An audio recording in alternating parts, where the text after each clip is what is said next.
या ठिकाणी वेगवेगळ्या पक्षाचे पदाधिकारी जे आहेत हे शिवसेनेमध्ये प्रवेश केलेला आहे। यादी इतकी मोठी आहे, यादी द्या। माजी नगरसेवक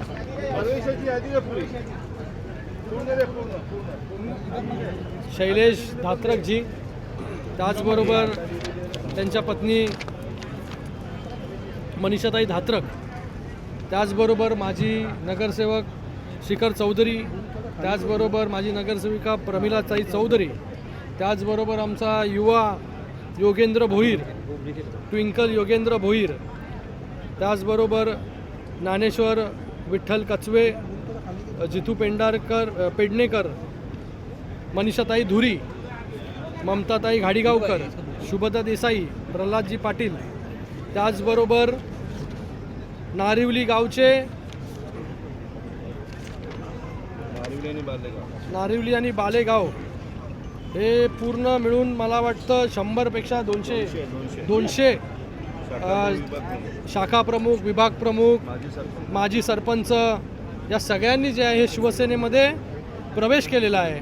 त्याचबरोबर डोंबिवली मनसे वाहतूक सेना चिटणीस ज्ञानेश्वरजी कचवे त्यांच्या अध्यक्षतेखाली भरपूर लोकांनी या ठिकाणी जाहीर पक्षप्रवेश केलेला आहे।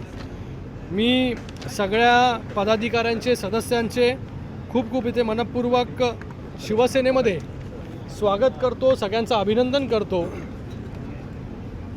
शिवसेनेची ताकद जी आहे या सगळ्यांमुळे वाढलेली आहे। या सगळ्यांचा योगदान जे आहे, सगळ्यांचं योगदान डोंबिवलीमध्ये, कल्याणमध्ये हे मोठं आहे।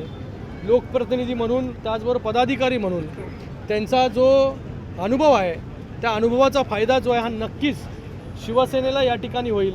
माननीय मुख्य नेते उपमुख्यमंत्री एकनाथजी शिंदे साहेबांच्या नेतृत्वावरती विश्वास ठेवून, शिवसेनेच्या कामावरती विश्वास ठेवून आज या सगळ्या मंडळींनी शिवसेनेमध्ये जाहीर पक्षप्रवेश केलेला आहे।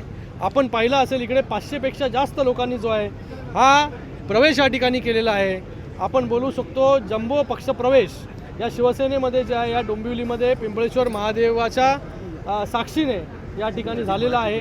आणि त्याचबरोबर पिंपळेश्वर महादेव मंदिरच्या सगळ्या ट्रस्टींचे पण या ठिकाणी खूप अभिनंदन करतो की गेले अनेक वर्ष जो प्रश्न प्रलंबित होता जागेचा, तो प्रश्न देखील या ठिकाणी मार्गी लागला।